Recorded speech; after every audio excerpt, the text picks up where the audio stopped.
नमस्कार, मैं पिंकी स्वागत करती हूँ आप सभी का आवाज इंडिया पॉडकास्ट के हमारे आज के एपिसोड में। आज हमारे साथ जो मेहमान मौजूद हैं हमारे बीच, वो एक नहीं, दो नहीं, तीन नहीं, बल्कि कई सारी फील्ड्स में उन्हें महारथी प्राप्त है। ये कहना गलत नहीं होगा कि वो न सिर्फ एक बेहतरीन नी रिप्लेसमेंट और ट्रॉमा स्पेशलिस्ट ऑर्थोपेडिक सर्जन है, बल्कि pranayama teacher, sound healer, multi instrumentalist, musician and what not. वो एक लाइफस्टाइल कोच भी हैं। उन्होंने 15 साल से अधिक नानावती मैक्स हॉस्पिटल में अपनी सेवाएं दी हैं। इससे भी ज़्यादा और भी कई हॉस्पिटल्स में उन्होंने सेवाएं दी हैं। और कैसे वो एक डॉक्टर, एक कलाकार और एक कोच, इन सभी का जो बैलेंस है कैसे मेंटेन करते हैं, ये हम जानना चाहेंगे अतुल वानखड़े जी से। डॉक्टर अतुल जी, सबसे पहले आपका बहुत बहुत स्वागत है आवाज इंडिया में। बहुत शुक्रिया Pinky ji, thank you so much. Atul ji, हम सबसे पहले ये जानना चाहेंगे कि डॉक्टर, कलाकार, कोच, तीनों का मिश्रण एक एक डिफरेंट फील्ड, तीनों ही कैसे आप इन तीनों को मतलब मैनेज करते हैं, कैसे बैलेंस करते हैं तीनों को? ये बताना चाहूँगा कि बचपन से ही मैं एक म्यूजिशियन था और हमेशा अलग अलग म्यूजिक इंस्ट्रूमेंट्स बजाने का शौक़ रखता था। ये कहीं तो हमारे कल्चर में एक बना हुआ रहता है जिसके चलते मैंने कीबोर्ड से स्टार्ट करके माउथ ऑर्गन, फ्लूट, फिर गिटार और कई ऐसे इंस्ट्रूमेंट्स बजाए जो मेरे हाथ लगे और कुछ चीज़ों को मास्टर किया, कुछ को नहीं कर पाया, मगर बजा लेता हूँ काफ़ी इंस्ट्रूमेंट्स। और आजकल हैंड पैन जो है वो एक प्रोफेशनल और पैशनेट लेवल पे बजाता हूँ। ओके अतुल जी, बहुत सारे इंस्ट्रूमेंट्स हैं, तो कौन सा ऐसा इंस्ट्रूमेंट है, जैसा कि हम यहाँ पे देख ही रहे हैं, हैंड पैन आई थिंक आपको सबसे ज़्यादा close to your heart, I would say. कैसे मतलब इतने सारे इंस्ट्रूमेंट्स में से आपने व्हाई हैंड पैन? इस इंस्ट्रूमेंट को जब मैंने पहली बार सुना ऑलमोस्ट 12 या 13 साल पहले यूट्यूब के एक वीडियो पे, और मैं तब समझ नहीं पा रहा था कि ये आवाज़ इतनी मधुर और इतनी सुरीली आ कहाँ से रही है। तब मैंने सोचा कि इसके बारे में और तहकीकात की जाए और मैंने ढूंढने की कोशिश की। हमारे यहाँ के म्यूज़िक स्टोर्स या फिर यहाँ के म्यूजिशियंस, किसी को इसका कोई अंदाज़ा नहीं था। तो मैंने इंटरनेट पे जितना ढूंढने की कोशिश की, उसमें पता चला कि ये यूरोप में बनता है, स्विट्ज़रलैंड में। उसकी स्टोरी पढ़ी और देखा कि इसको बनाते कैसे हैं। तो मैंने इसको बनाने की कोशिश की और उसमें काफ़ी हद तक फेल हो गया, बना नहीं पाया। मगर उसी दौरान पता चला कि अमेज़ॉन पे ये एक इंस्ट्रूमेंट मिल रहा था जो कि बहुत अच्छा नहीं था, पर फिर भी मैंने अपनी जर्नी वहाँ से स्टार्ट की और एक इंस्ट्रूमेंट मेरे लिस्ट में ऐड किया। और जो साउंड था जिसकी वजह से मैं देख रहा था कि स्ट्रेस कम होता है, ना कि सिर्फ मेरा बट जो भी सुनते हैं, जो सिर्फ मेरे अगल बगल बैठते हैं, उनको इतना मेडिटेटिव लगता था कि मैंने सोचा कि इस चीज़ का ज़रूर और हमने इस्तेमाल करना चाहिए और इसके बारे में और ढूंढना चाहिए। अब ऐसा है कि ये इंस्ट्रूमेंट एक बार कोई सुन ले और इस चीज़ को most melodic instrument in the world कहा जाता है। तब से इसके प्यार में पड़ा हूँ और इसका सही इस्तेमाल कर रहा हूँ। ओके, तो इस इंस्ट्रूमेंट से मुझे लगता है कि क्योंकि धुन ने आपको अट्रैक्ट किया जी, जो धुन एक आपको, हमें एक इंसान को वाइब देता है, जो वाइब हम फील कर सकते हैं, जो स्ट्रेस कह लें या आपका दिन भर की थकान है या जो भी है, ये उसकी धुन से आप बहुत रिलैक्स्ड हो जाते हैं। ऐसे बहुत से इंस्ट्रूमेंट्स हैं जो जिनकी धुन निकलती है और आप बिल्कुल स्ट्रेस फ्री फील करते हैं। तो ये जो इंस्ट्रूमेंट है, क्या ये इजीली अवेलेबल है इंडिया में, अगर किसी को इससे स्ट्रेस फील? ईजिली अवेलेबल तो नहीं है क्योंकि ये मेड टू ऑर्डर होता है और it's basically available in lot of scales. तो अलग अलग वक्त पे अलग अलग स्केल्स, अलग राग, अलग थाट इसमें ये बनता है और कोई भी दो इंस्ट्रूमेंट्स एकदम सेम नहीं होते हैं। इनकी बनाने की प्रक्रिया भी बहुत अलग होती है। फॉर्चुनेटली हमारे कंट्री में बनते हैं और वक्त लगता है बनाने में, इसलिए it's not of the shelf, पर डिफ़िकल्ट होता है, बहुत महंगा होता है। प्राइसेस 1 और 2 लाख के बीच में होती है, इसलिए हर कोई अफोर्ड भी नहीं कर पाता है। मगर इसको सुना काफ़ी जगह जा सकता है, तो वो एक चीज़ है जो अवेलेबल है। तो सर्जन की जो जॉब होती है वो इतनी हेक्टिक होती है, कैसे आप उसमें से इतनी वक्त निकाल के खुद के लिए और दूसरों के लिए एक इंस्पिरेशन बन रहे हैं और खुद को हील कर रहे हैं, ये इंस्ट्रूमेंट एक्चुअली जब मैंने बजाना शुरू किया, ये खुद के लिए बजाना शुरू किया, हर इंस्ट्रूमेंट हर बजाने वाले को पहले आनंद देता है, तो वहीं शुरुआत हुई। और जब मैंने महसूस किया कि इससे, जैसे आप कह रहे हैं कि जो स्ट्रेसफुल लाइफ होती है एक ऑर्थोपेडिक सर्जन या किसी भी और प्रोफेशन की, स्ट्रेस तो हर एक को है, अपने अपने स्ट्रेस बनाए रखे हैं, मगर ये उसमें काफ़ी हद तक मदद करता है और काफ़ी वैल्यूज सिखाता है, काफ़ी चीज़ें सिखाता है। उसमें से एक वैल्यू यही थी कि स्ट्रेस न लिया जाए और स्ट्रेस फ्री कैसे जीना होता है, यही चीज़ मैं इस माध्यम से लोगों को सिखाता हूँ और लाइफस्टाइल कोचिंग का ये एक पार्ट है। ओके। तो जितना हमें मालूम है कि आप 15 साल से मेडिकल फील्ड में हैं, और इस इंस्ट्रूमेंट की दुनिया में कितना टाइम हुआ आपको आए? वेल, ये इंस्ट्रूमेंट अराउंड 8 या 9 साल से बजा रहा हूँ मैं।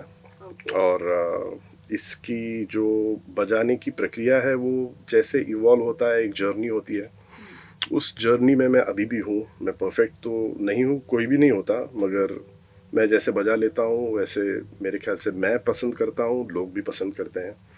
और या सो 8-9 साल हो गए और ऑलमोस्ट 6-7 साल हो गए उसके दरमियान मैंने साउंड हीलिंग इस चीज़ को एक्सप्लोर किया, जिसमें इसका इस्तेमाल हम साउंड हीलिंग के लिए करते हैं।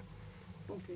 तो जैसा कि आपने कहा कि ये इजीली अवेलेबल नहीं है, तो फिर टीचर्स भी अवेलेबल नहीं होंगे अगर किसी को सीखना है, क्योंकि इंस्ट्रूमेंट ही नहीं है, तो जी। सिखाने वाले कहाँ से? तो आपने कहाँ से सीखा? यूट्यूब या? इस इंस्ट्रूमेंट की ये खासियत है कि इसमें सिखाने की ज़रूरत नहीं पड़ती है। थोड़ी बहुत जो सिखाने की जो प्रक्रिया होती है वो सौभाग्य से मैं कर रहा हूँ मुंबई में। अगर आप ऑनलाइन देखोगे हैंड पैन टीचर तो मेरा ही नाम आएगा। मगर जैसे मैंने कहा कि इसमें राइट और रॉन्ग कुछ नहीं है, तो आप एक बार उसको पकड़ना और उसके थोड़े बहुत बेसिक्स समझ लें, your on your own. Instrument होना ज़रूरी होता है जो कि इजीली मिलता नहीं है, मगर मैं मेरे स्टूडेंट्स को मेरा पुराना एक हैंड पैन देता हूँ प्रैक्टिस के लिए। टीचर्स तो नहीं होते हैं, बट जैसे मैंने कहा ज़रूरत भी नहीं होती। तो is it more like you are experimenting, something is coming out और धुन निकल रही है और आपको अच्छा फील हो रहा है These बस? are your expressions. So you express through any instrument. जो भी म्यूजिशियन होता है, एक बार उसको समझ ले, उसको एक बार छू ले, उसको बजाना समझ ले, तो वो अपने फीलिंग्स को उसके थ्रू एक्सप्रेस करता है। और मैं भी शायद यही करता हूँ और यही होता है हर इंस्ट्रूमेंट के साथ, तो इसके साथ भी वही होता है। तो जहाँ पे भी आप परफॉर्म कर रहे हैं मुंबई में, जहाँ पे भी आपको बुलाया जाता है, क्या लोगों के सवाल होते हैं कि आप हमारे टीचर बन जाओ, हमें सिखा दो, क्योंकि हमें तो अवेलेबिलिटी नहीं मिल रही है? जी, मेरा सौभाग्य रहा है कि मैं बहुत सारे शोज़ और कॉन्सर्ट्स कर चुका हूँ, कुछ दिग्गज लोगों के लिए बजा चुका हूँ। हमारे माननीय प्रधानमंत्री जी के लिए एक बार बजाया था, अंबानी के लिए बजाया है, एक बार ओबेरॉयस के लिए बजाया है, गौर गोपाल दास के लिए बजाया है, साध्वी जी के लिए बजाया। ऐसे बहुत सारे लोग हैं जिन्होंने इसको सराहा है और इसकी एक्सप्रेशंस और इसके म्यूज़िक को उन्होंने पसंद किया है। रास्ते पे बैठे छोटे से बच्चे को भी ये उतना ही पसंद आता है जितने बाकी लोगों को पसंद आता है। और मैं एक ज़माने में खुद को स्ट्रीट इंस्ट्रूमेंटलिस्ट कहा था, क्योंकि मैं कहीं जहाँ पे आवाज़ ना हो, शांति हो, ऐसी जगह पे रास्ते पे बैठ के बजाता था। लोग पैसे नहीं डालते थे, मगर मगर बजाता ज़रूर था। और आपने सही कहा कि लोग चाहते हैं ये सीखना, लोग चाहते हैं इसे छूना, और इसको जैसे ही ये लोग देखते हैं कि बहुत महंगा है और जल्दी मिलता नहीं, तो इट्स क्वाइट अ डिस्करेजमेंट। कितना कॉस्ट है इसका? Anything between 1 and 2 lakhs। और बहुत फ्रेजाइल इंस्ट्रूमेंट होता है और बहुत केयर से उसको रखना पड़ता है, और हम वेस्ट कोस्ट रहते हैं जहाँ पे मॉइस्चर जल्दी लगता है, तो but I could see it's made of brass. So this is made of stainless steel. एक ज़माना था जब वो स्टील के ऊपर वो लोग नाइट्रस ऑक्साइड लगाते थे so that it doesn't rust. Steel होने के बावजूद हमारे वेदर में रस्ट कर ही जाता था। तो स्टील का होने के बाद इतना डेलिकेट, नाजुक कैसे? क्योंकि जब ये बनता है एक प्लेन शीट से बनता है, और जब शीट को एक वेसल बनाते हैं, जो कि आप देख रहे हैं, 2 वेसल्स एक दूसरे को यहाँ पे रिम पे अटैच्ड हैं, ग्लूड हैं, और इसको हैमर कर करके एक नोट, एक एक करके नोट्स बनाए जाते हैं, जो कि मैं आपको एंड में बजा के बताऊंगा। तो उन नोट्स को डी ट्यून होने में ज़्यादा वक्त नहीं लगता। अगर हम उसको बहुत जोर से मारें या फिर हमारे हाथों में अंगूठी हो या फिर कोई कड़ा हो तो ये डी ट्यून होने के चांसेस। जी, उसको जितने डेलिकेटली बजाओगे, जैसे कि कोई गरम तवा हो जिसको ज़्यादा देर छूना भी नहीं है और छूना भी है, दोनों तरीके से, तो उसको उस तरह से बजाया जाता है। ओके, क्या आपको ये कहीं ना कहीं सिमिलर लगता है जो तिब्बतन बोल्स आते हैं जिसपे हम दैट वी डू दैट, तो ये आसपास है उसके या इट्स हाँ, हम साउंड डिफरेंट? हीलिंग में उसका इस्तेमाल करते हैं, पर टिबेटन बोल एक सिंगल नोट पे होता है, इसमें मल्टीपल नोट्स हैं। तो आप जहाँ पे भी मतलब जो आप डिप्रेशंस देख रहे हैं यहाँ पे सब अलग-अलग? अलग अलग नोट्स हैं, तो अलग अलग चीज़ों में सारे ग म प द नि सा बजेगा, मगर अलग अलग राग में बजते हैं। तो ये एक अलग राग है, कोई दूसरा होता है वो दूसरे राग में होगा, अलग थाट में होगा या तो अलग रस में होगा, तो वो हम कस्टमाइज कर सकते हैं और उस हिसाब से हम लोग उसकी परिभाषाएं और उसकी जो एक्सप्रेशन है वो चेंज कर सकते हैं। अतुल जी, आपने साउंड हीलिंग का बहुत ज़्यादा ज़िक्र किया है अभी, हमारी जितनी अभी तक बात हुई है। मतलब क्या समझाना चाहेंगे हमारी ऑडियंस को कि ये साउंड हीलिंग इतना एक ऐसा सब्जेक्ट है सुनने में ही कि साउंड हीलिंग मतलब बड़ा इंटरेस्टिंग और डिफरेंट सा सब्जेक्ट लग रहा है, जी इसको जी, समझाइए ये प्लीज। एक्चुअली बहुत अनकॉमन वर्ड नहीं है। आज के तारीख में इसका सिर्फ महत्व थोड़ा सा ज़्यादा बढ़ गया है, मगर देखा जाए तो ये हमारी संस्कृति का भाग बहुत विभिन्न रहा है, बहुत पुराने ज़माने से रहा है। जबकि भजन और अभंग गाए जाते थे मंदिर में, मंदिरों के बाहर, या तो फिर एक जगह पे बैठ के सब लोग साथ में गाए, तल्लीन हो जाए उसमें, विलीन हो जाए, तो ये एक तरीके का हीलिंग ही होता था, एक परमात्मा से बात करने का एक जरिया ही होता था। उसके फ़ायदे हम लोगों को अब ज़्यादा करके महसूस होने लगे हैं, जिसके ऊपर बहुत सारी थ्योरीज हैं जो मैंने पढ़ी हैं और जो मैं लोगों को बताता हूँ। तो एक ऑन एन आउटसेट एक चीज़ बताता हूँ कि sound is the next medicine, जो कि वर्ल्ड में हर जगह आज माना जाता है। वो बहुत सारे ब्लड प्रेशर के, कार्डियक, एडीएचडी वाले बच्चे, या फिर ऑटिज़म वाले बच्चे, या तो फिर पार्किंसोनिज्म वाले पेशेंट्स, हर एक के ऊपर कहीं ना कहीं एक्सपेरिमेंट साउंड से हो रहा है। इंसान ही कहाँ, मैं जब वंतार के ओपनिंग के लिए परफॉर्म कर रहा था, जो कि गुजरात में जामनगर में, we were playing for animals is well. तो जानवर को भी आप देखोगे कि आप बहुत सारे वीडियोस हैं यूट्यूब पे जो हैंड पैन बजाते हुए, जी हाँ, गाय, घोड़े, हाथी सब आके आराम से बैठ के रिलैक्स होके बैठते हैं। कोई बंदर हो तो तालियां भी बजा लेता है ऐसे भी वीडियोस हैं। तो उसकी जो प्रक्रिया है साउंड की, वो किस तरह और किस इंटेंशन से बजाते हैं पहले उसके ऊपर डिटरमाइन होती है। आपके इंटेंशंस वैसे हो बजाने वाले के, तो वो आप उस तरीके से धुन निकालोगे। दूसरी चीज़ होती है कि साउंड यानी कि वाइब्रेशंस, जो वाइब्रेशंस हम किसी स्पीकर से नहीं मगर इसके लाइव जब सुनते हैं तो वाइब्रेशंस हम लाइव परसीव करते हैं। उसको कहा जाता है कि हम सिर्फ कानों से नहीं सुनते साउंड, हम पूरे बॉडी से उसको परसीव करते हैं। जो भी जीवित है उसमें जो मूवमेंट्स होती हैं उसकी वजह से खुद की एक फ्रीक्वेंसी होती है, जैसे कि आपकी भी फ्रीक्वेंसी है, मेरी भी फ्रीक्वेंसी है। तो उस फ्रीक्वेंसी को जब हम कहीं पे तो छोड़ आते हैं, या तो कम होती है या तो ज़्यादा होती है, तो या तो डिप्रेशन या तो ओवर एंग्शियस या फिर ओवर जीलस, दो तरीके हो सकते हैं। तो साउंड उस फ्रीक्वेंसी को नॉर्मल सी पे ले आने की कोशिश करता है, तो ये उसके पीछे उसकी टेक्निक है। अतुल जी, देखिए, जैसे कि आपने बोला कि साउंड हीलिंग का इस्तेमाल किया, तो हमारे जो एंशियंट तरीके थे वो सब 30-40 लोग एक मंदिर में या किसी ऐसी जगह सब इकट्ठा हैं और एक साथ उच्चारण करते थे मंत्रों का, और उससे कंपन महसूस होता था लोगों को। मतलब आप लिटरली अगर खिड़कियां दरवाजे हैं तो आप उनको हल्के से हिलते हुए भी देखते थे। क्या ये उसका एक सब्स्टिट्यूट है कि लोग अब इकट्ठे होने का वक्त नहीं है और ये सब चीज़ें करने का समय नहीं है लोगों के पास, तो ये एक इजीली अवेलेबल काइंड ऑफ वो चीज़ है। तो हमारे अर्बन जंगल में आज के तारीख में बहुत खुशी होती है देख के कि लोग साउंड हीलिंग के पीछे बहुत एंथुजियास्टिक हैं। अपने बिजी स्केड्यूल्स में से अपने ऑफिस आवर्स के बाद जहाँ पे हो सकता है, जहाँ साउंड हीलिंग हो, वहाँ पे लोग आजकल जा रहे हैं और बहुत सारे लोग इस बारे में एक्सपीरियंस करना चाहते हैं, जानना चाहते हैं, चैंट्स करना चाहते हैं। मैं अब एक्वा साउंड हीलिंग भी करवाता हूँ लोगों के साथ, तो वो एक अलग तरीका है जिसमें हम फ्लोटेशन डिवाइस के ऊपर, यानी लैंड के न कांटेक्ट में आते, लोग एक आंख बंद करके 1 घंटा जी हाँ, पूल्स में तो हम लोग स्विमिंग पूल्स में ये सब आजकल कर रहे हैं। तो वो एक तरीका भी है कि you are disconnected from the land, you are disconnected from the rest of the universe जैसा एक महसूस होता है। आँख बंद होती है and you are in a relax state perceiving all these vibrations live. मतलब वो फिर उनके लिए हुआ जिनको स्विमिंग आती है। जी नहीं, फ्लोटेशन डिवाइस पे डूबने का डर जीरो होता है। फ्लोटेशन डिवाइस के थ्रू। जी जी जी। एंड वो डिवाइस मतलब फ्लोटेशन यानी कि बेड जैसा होता है जिसमें हवा भरी जाती है, उनके ओके, ऊपर उनको ओके। टॉवल पे सुलाते हैं, उनको टॉवल से कवर भी करते हैं। आंखों को एक पट्टी दी जाती है, ब्लाइंड्स, और उनके ऊपर हर चक्र के ऊपर उनको टिबेटन बोल्स हम लोग एक एक करके परसीव करके बजवाते हैं। उसको रोटेट किया जाता है, अलग अलग इंस्ट्रूमेंट्स बजाए जाते हैं, अलग अलग चैंट्स होते हैं।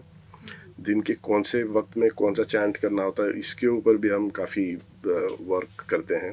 तो इसके बारे में पब्लिक अवेयर है, ये जो आपने फ्लोटिंग? जी, काफ़ी लोग अवेयर हैं और वेट लिस्ट कम है। 3 महीना चल रहा है, यानी कि 3 महीने हम लोग एक सेशन में अराउंड 8 या 10 से ज़्यादा नहीं लेते हैं। और अभी जितना वेट लिस्ट चल रहा है, आज आप रजिस्टर करोगे तो 3 या 4 महीने बाद आपका नंबर आएगा। सो बहुत कम लोग ये कर रहे हैं, मेरे ख्याल से मैं और मेरी जो कंपेनियन है जो ये करते हैं।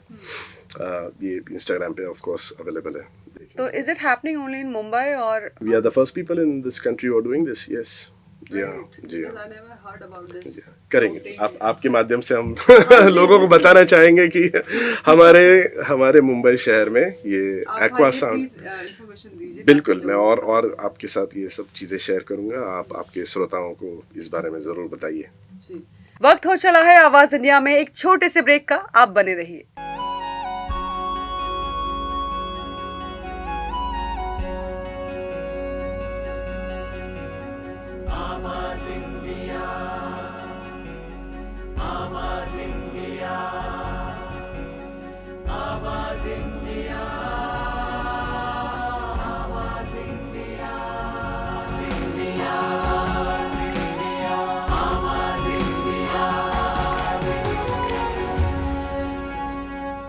ब्रेक के बाद आप सभी का स्वागत है और चर्चा करते हैं अतुल जी से।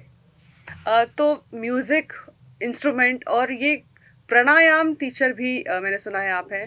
तो योगा आप कहीं ना कहीं मानते हैं कि म्यूजिक जो है, धुन और योगा कहीं ना कहीं कनेक्टेड है, इसीलिए, या फिर ये एक फिजिकली एक्टिव? योग जो है जिसके चलते में बैकग्राउंड में मैं हैंड पैन बजाना काफ़ी लोगों के साथ कोलैबोरेट करता हूँ। अपने कंट्री के जितने बड़े योगा आर्टिस्ट हैं मैं सबके साथ काम कर चुका हूँ और अभी भी कर रहा हूँ। मगर प्राणायाम सिखाना ये मैं 1-on-1 या फिर 1-2 लोग साथ में हो उन्हीं को सिखाता हूँ। ऐसा कोई बंच क्लास नहीं लेता, बहुत ही सिंपल तरीके से सिखाता हूँ। टेक्निक मैं खुद पतंजलि से ट्रेंड हूँ, जो कि सौभाग्य रहा मेरा कि रामदेव बाबा जी के साथ मैं ये सीख चुका हूँ और गए 20 साल से सिखा रहा हूँ लोगों को। सिंपल है करना, मगर कितना फ़ायदेमंद होता है। और टेक्निक एक फर्स्ट प्राणायाम से लेके लास्ट प्राणायाम तक उसी ऑर्डर में लोगों को साइंटिफिकली मैं बताता हूँ कि कैसे करना है और सरल तरीके से उसको कैसे याद रखना है और उसका क्या महत्व है। तो वो सिखाना एक हमेशा पैशन रहा है, मगर खुद करता हूँ इसलिए वो चीज़ और बेनिफिशियल है। जी। तो मेन प्रोफेशन तो आपका सर्जन है, आप एक डॉक्टर हैं, राइट? मेडिकल फील्ड है, लेकिन ये चीज़ आप अपने एज अ हॉबी या अपने अपने खुद के लिए कर रहे हैं। लेकिन कल को जब लोगों को आपकी ज़रूरत होगी कि आप उनके टीचर बने, उन्हें सिखाएं, क्योंकि इसका अभी तक बहुत कम स्कोप है यहाँ भारत में, इंडिया में, तो फिर क्या प्रोफेशन बदली होगा या फिर? By profession, I think what you mean is, do I make a living out of this? Which I do. So it's like a part parallel profession, but I never do this for money. क्योंकि Really? जी हाँ, जो आप मुझे दक्षिणा दे देंगे मैं खुशी खुशी से ले लूँगा। ये मैं पैसे के लिए नहीं करता। जितने भी मेरे शोज़ होते हैं या फिर जहाँ पे भी मैं परफॉर्म करता हूँ, मैं कभी इस बारे में ये ऐसा नज़रिया नहीं देता लोगों को। मगर जहाँ प्रोफेशनली ज़रूरत होती है तो वो भी चाहते हैं कि हम प्रोफेशनली आपको हायर करें, so that can be shown as an expense. Yes, I do that on a professional level as well. तो जितने भी आपके पेशेंट्स आते हैं, आप उनको रिकमेंड करते हैं कि म्यूज़िक जो है वो बहुत इम्पॉर्टेंट है स्ट्रेस रिलीज करने के लिए।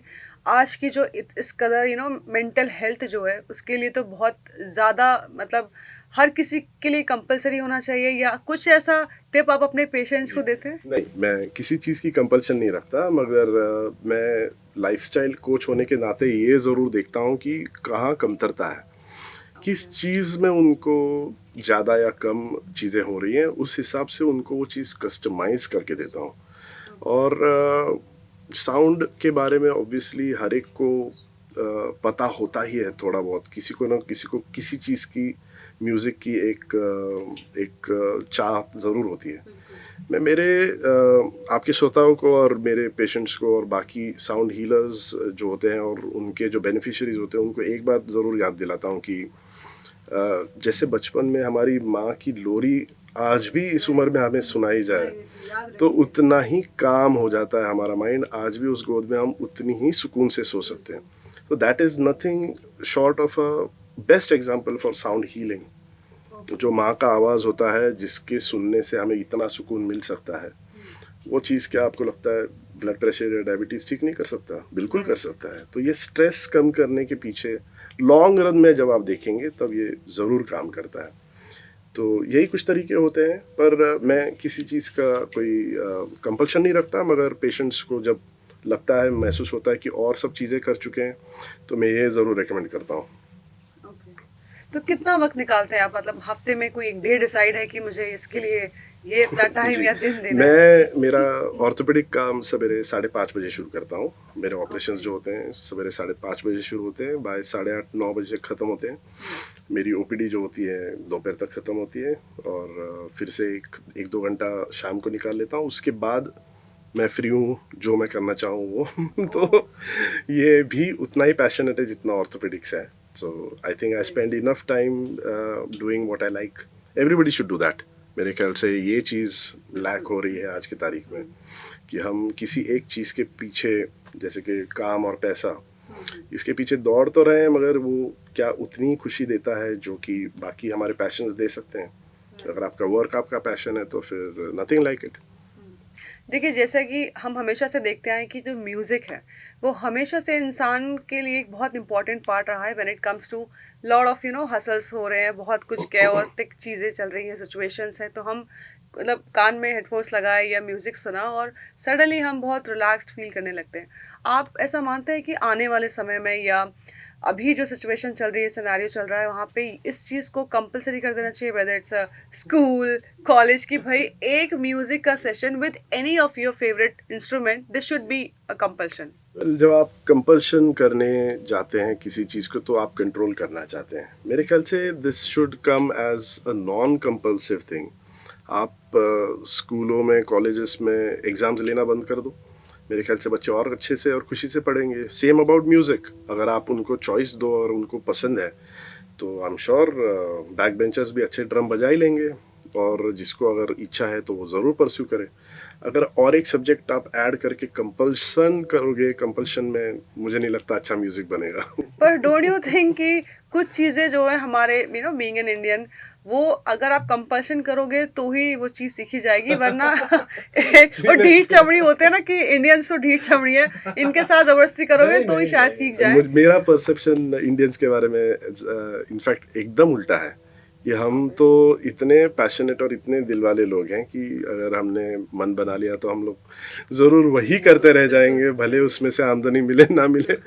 मैं इतने सारे म्यूजिशियन से मिलता हूँ, प्रोफेशनल और जो स्ट्रगलर्स हैं, और हर एक उस चीज़ में अपने पैशन की वजह से। आई am sure same cheese goes for doctors और इंजीनियर्स एज वेल। आपके प्रोफेशन में भी, आप तो एक्ट्रेस हैं, आप तो एक आरजे जैसी हो, आपने तो ऑब्वियसली इतना इस शोबिज़ और मीडिया में देखा हो। अगर आपका पैशन है वहाँ पे तो I am sure you will always be successful, but in a non compulsive way. मेरे ख्याल से हमने फ्रीडम ज़्यादा देना है। This has to actually liberate you more than tie you to anything else. तो आपकी जो फील्ड है, डॉक्टर होना और मेडिकल फील्ड में होना, आपके साथ कुछ ऐसा इंसिडेंट हुआ या कोई आपको इंसान ऐसा टकराया जहाँ पे उसने आपको मोटिवेट किया, या कुछ ऐसा इंसिडेंट जिसकी वजह से ये चीज़ आपकी ज़िंदगी में आई 9 साल पहले जो आपने बताया? क्योंकि हर चीज़ के पीछे एक वजह ज़रूर होती है। बिल्कुल होती है ये। वीडियो जैसे मैंने बताया आपको, मैं आई थिंक 10-12 साल पहले जो देखा था और जिसके बाद मैं मोटिवेट हुआ, वो तो था ही। प्लस मेरा अपब्रिंगिंग और मेरा एजुकेशन कुछ ऐसे लोगों के साथ हुआ जो कि काफ़ी नेचुरल हीलिंग और म्यूज़िक की तरफ इंक्लाइंड थे। वो फैमिली में ज़्यादा होता है। मेरे बड़े भाई जो कि बहुत अच्छे सिंगर हैं, मेरी माता जो कथक विशारद है, वो एक अच्छी सिंगर भी है। मेरे डैड अच्छा नहीं गाते थे मगर ट्रिविया अच्छा था उनका। तो कहीं तो ये आप भी अच्छा गाते हैं वैसे। मैं खुद के लिए अच्छा ही गा लेता हूँ। तो I am sure, as I said again, this is done for yourself more than Yeah, of for anybody course. Else. When you truly want to do that and without any prejudices or any further motivation behind earning out of it or whatever, तो वो चीज़ आप हमेशा successfully रहोगे।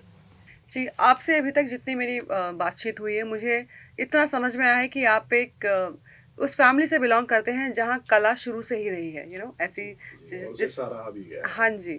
तो ये doctor, medical कहाँ से, मतलब आप तो एक कलाकार हैं ऊपर से नीचे तक। मैं जब एक डिसीजन मेकिंग वक्त में था, जब मोड़ आया, जब 12th के बाद की क्या फ्यूचर एस्पिरेशंस हैं, तो जब मैंने मेरे पिताजी को, स्वर्गीय पिताजी को बताया कि मैं एक डीजे बनना चाहता हूँ, तो इतनी मार पड़ी थी कि समझ में नहीं आ रहा था क्या। मगर बाद में पता चला डैड इसलिए मार रहे थे कि उनको पता ही नहीं डीजे क्या होता है। अच्छा, फिर हाँ, तो फिर उन्होंने ले आए रास्ते पे, कहा कि तू डॉक्टर का बेटा है, तू डॉक्टर ही बनेगा। कुछ चीज़ें होती हैं जो तब समझ में नहीं आती। और आज शुक्रगुजार हूँ मैं कि उन्होंने वो सब देखा जो मैं नहीं देख पाया। उन्होंने वो मुझे बनाया जो मैं आज कह सकता हूँ कि हाँ, मैं ये भी कर रहा हूँ प्लस ये भी करना चाहता हूँ। तो जी, अपना पैशन भी फॉलो करने के लिए उन्होंने उतना ही मोटिवेट किया, मगर वो जानते थे उसमें से रोजी रोटी नहीं कमाई जाती। तो आप मानते हैं कि कलाकार, आर्टिस्ट रोजी रोटी के कंपैरेटिवली, कहते हैं ना कि उसमें इतना इनकम नहीं है, इतना सर्वाइवल नहीं है, वो आप सिर्फ शौक के तौर पे ही कर सकते हो? Do you think that? कुछ लोग ब्लेस्ड होते हैं, कुछ लोग लकी होते हैं, कुछ Okay. नेपोटिज्म के मारे होते हैं, मगर कहना तो नहीं चाहिए, मगर जी, मैं एग्जिस्ट करता है वो तो सच है। जो है सच में बता रहा हूँ कि मैं इतने सारे ओपन माइक्स जाता था जहाँ पे बडिंग आर्टिस्ट होते थे, मैं भी वैसे ही था, आज भी वही हूँ। मगर मेरे एटलीस्ट सर पे छत थी, खाने के लिए 2 रोटी थी। कुछ लोगों को वो भी काफ़ी मुश्किल होता है, और जब ऐसी नौबत आती है तो मैं नहीं जानता वो क्या कर रहे होते, मगर ये समझना ज़रूरी होता है कि ऐसे इसमें हमारा और हमारे परिवार का वक्त अच्छा गुजरे, पहले उसकी सिक्योरिटी ज़रूरी होती है, जहाँ पे एक्चुअली एजुकेशन मैटर करता है। और education in music as well, not just passionate या शौकिया तरीके से जो मैं अब तक पहले कर रहा था, जहाँ पे नहीं सीख के भी मैं बहुत सारे इंस्ट्रूमेंट्स बजा लेता था, अभी भी बजाता हूँ, मगर वो चीज़ it was not like going to Berklee school of music, जहाँ पे आप ट्रेन होते हो for music and music engineering. वो चीज़ नहीं होती थी। आज भी काफ़ी लोग अवेयर नहीं हैं, मगर I understand what you mean कि जब हम स्ट्रगल करते हैं, ये 2 रोटी के लिए करते हैं, जब खुद ही अपने पैर नहीं जमा पाए इस सिटी में या कहीं और, तो फिर कहाँ ही करें। राइट। आपके ये मेडिकल जर्नी में कभी कोई पेशेंट ऐसा टकराया जिससे आपको लगा हो कि ये तो मुझे कुछ सिखा के चला गया, हम इतने सारे लोगों से जी, मिलते हैं। हर पेशेंट कुछ तो सिखा के जाता है। ओके। जी जी, हमेशा ये लर्निंग जर्नी बनी रहती है ये। कुछ ऐसा जो आप हमारी ऑडियंस को बताना चाहें कि this is like one should listen, कि जी, ये चीज ऐसे। Early in my training when I was a resident doctor in KEM hospital, मुझे याद है एक मराठी एक्टर आए थे जो कि साइड एक्टिंग करते थे, मगर ही केम एंड पीछे 40 पेशेंट्स और की लाइन लगी थी, तो उनको मैं वक्त नहीं दे पा रहा था। बाद में पता चला वो एक्टर हैं, और वो जाते समय कह के गए कि आप जितना वक्त एक एक पेशेंट को ज़्यादा दोगे, उतना उसके बारे में ज़्यादा समझ पाओगे और उसको ज़्यादा ट्रीट कर पाओगे। आइंदा मैंने बहुत ख्याल रखा, जब तक आज की तारीख में तो ऐसा है कि जब तक पेशेंट खुद उठ के नहीं जाना चाहता है हम उससे जाने नहीं देते। हर आखिरी सवाल जो कि वैलिड हो इनवैलिड हो, कहीं गूगल से पढ़ा हो, कोई बात नहीं, जितना पूछना चाहते हैं, जब तक उनकी पूरी सेटिस्फेक्शन नहीं होती तब तक मैं उन्हें जाने ही नहीं देता। पर कई सारे ऐसे इम्पेशेंट पेशेंट आते होंगे, उनको कैसे हैंडल करते इसीलिए हैं? मैं बना हूँ कि मेरे में बहुत मेरे में पेशेंस है। पेशेंस का भंडार है। आप जितना ग्रेट। वक्त तो बिता सकते हो, नथिंग अच्छा। Can make me angry, nothing can make me impatient. कोई चीज़ मुझे लास्ट याद नहीं मैं किसी चीज़ पे गुस्सा हुआ हूँ। So I think some of the seriously values that handpan has taught me. This is because of handpan? Mostly yes yes. Oh, ये चीज तो मैंने अभी बैठे बैठे आपसे सीख ली है। जी जी। तो जो हमारे आज के जो यूथ है, जेन जी जनरेशन कह सकते हैं, और बहुत सारे ऐसे लोग जो मेंटली सफ़र कर रहे हैं, मतलब हर कोई जो भी काम कर रहा है, जिस भी फील्ड में है, कहीं ना कहीं एक मेंटल प्रेशर है, मेंटल स्ट्रेस है कि कैसे इसको दूर करें। आप कहीं पे भी चले जाएं, किसी भी पोजीशन पे हो, चाहे छोटे से छोटा एक लेवल हो या फिर किसी बड़े ओहदे पे कोई बैठा हो, कैसे आप मतलब उनको ये एक मैसेज देना चाहेंगे कि इस चीज़ ने इस तरीके से आपके लाइफ में ये बदलाव लाया है, तो आप इस चीज़ जो भी इंस्ट्रूमेंट या जो भी आप एक मैसेज देना चाहें उन लोगों को इस सो इसका बहुत ही खूबसूरत जवाब मैं बहुत लोगों को ऑलरेडी दे चुका हूँ, आपके माध्यम से मैं दोहराता हूँ। हमारा पर्पस एक बार समझ में आ जाए, हम लोग इस प्लेनेट पे क्या कर रहे हैं, उस चीज़ का जवाब अगर आपने या फिर आपके श्रोताओं ने खुद को दे दिया, तो हम जो करने आए हैं वो करेंगे, और ये जो स्ट्रेस की बात हम करते हैं वो ऑटोमेटिकली रिड्यूस हो जाता है। जैसे कि ये यूनिवर्स, ये जो प्लैनेट है हमारा, इस यूनिवर्स में हारमोनियसली गुजर रहा है, उसमें कोई दिक्कतें नहीं आ रही, कोई प्रॉब्लम नहीं है।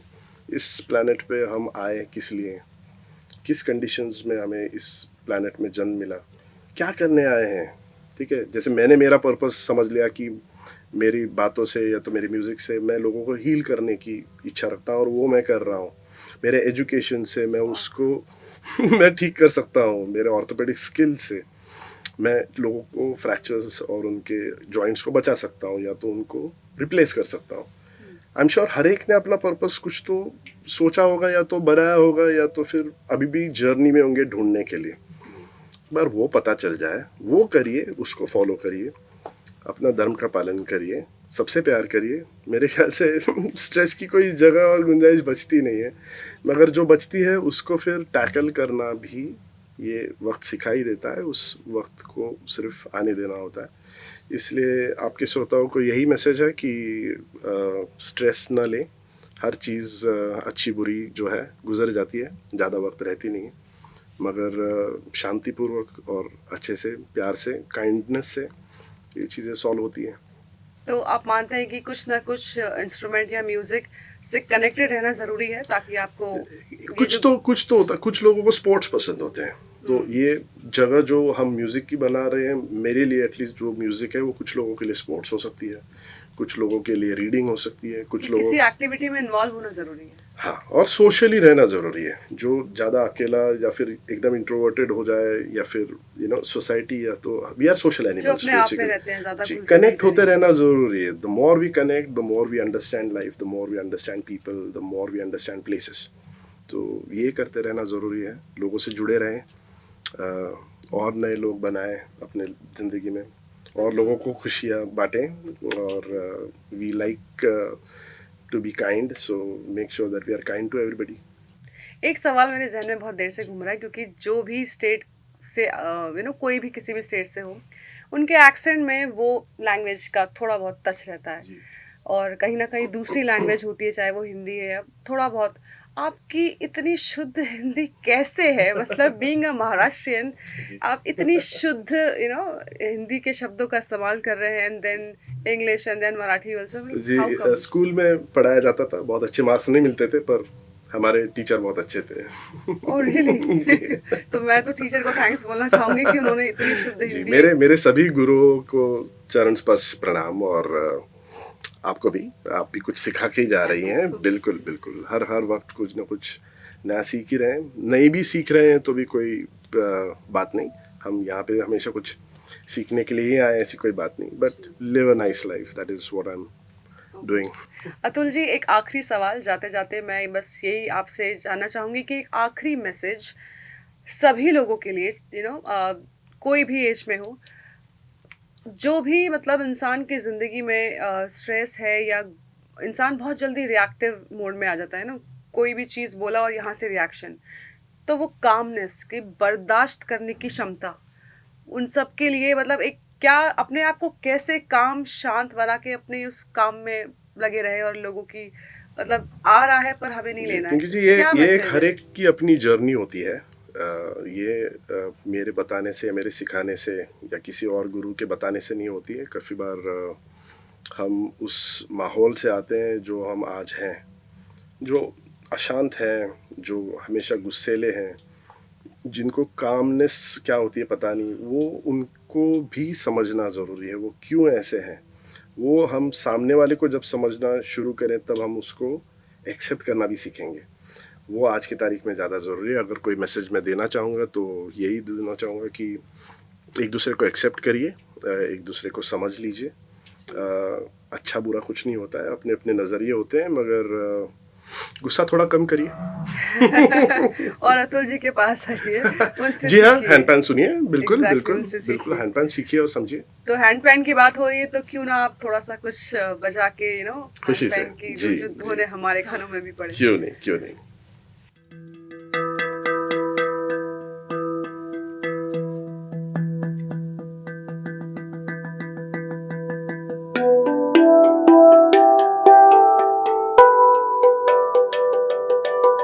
आँख बंद करके सो जाना चाहते तो सो जाइए।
वाओ, क्या बात है, क्या बात है। मैं Thank you. Thank ताली you so बजाना much. चाहूंगी Thank सीरियसली। you. बहुत सिर्फ ये मुझे लगता है बोलने से नहीं होगा ये, यू नो ये जो इसको सुन पाएगा और जो इसको प्ले कर पाएगा वो ही एक्चुअली हील का मतलब समझ सकता है। Right. तो आप वाकई में एक ट्रू कलाकार हैं, आई वुड से। Very kind of you. बहुत बहुत शुक्रिया। अतुल जी, आप यहाँ पर आए और सीरियसली आवाज़ इंडिया के लिए तो ये एक सौभाग्य की बात है कि एक सच्चा कलाकार, एक डॉक्टर, एक कोच, मतलब इतना सब एक साथ बैलेंस। और मुझे लगता है जितने भी लोग हमारा ये पॉडकास्ट देख रहे हैं, आप उन सभी के लिए, और जो भी सुनेंगे आपको आगे देखेंगे, उन सभी के लिए प्रेरणा है। जितने आपकी फील्ड के डॉक्टर्स हैं ना, मेडिकल फील्ड में, उन सभी के लिए भी आप एक इंस्पिरेशन हो। जो लोग वक्त नहीं निकाल सकते, जो डॉक्टर्स मेडिकल फील्ड में होके भी, आई थिंक अब वो भी आपसे इंस्पायर होकर वक्त ज़रूर निकालने की कोशिश करेंगे। बहुत बहुत शुक्रिया। Thank you so much Atul ji, thank you so much. Thank you. तो हम मिलते हैं पॉडकास्ट के अगले एपिसोड में एक नई प्रेरणा, एक नई कहानी के साथ, एक नई प्रेरणादायक इंसान के साथ। तब तक आप देखते रहिए आवाज़ इंडिया।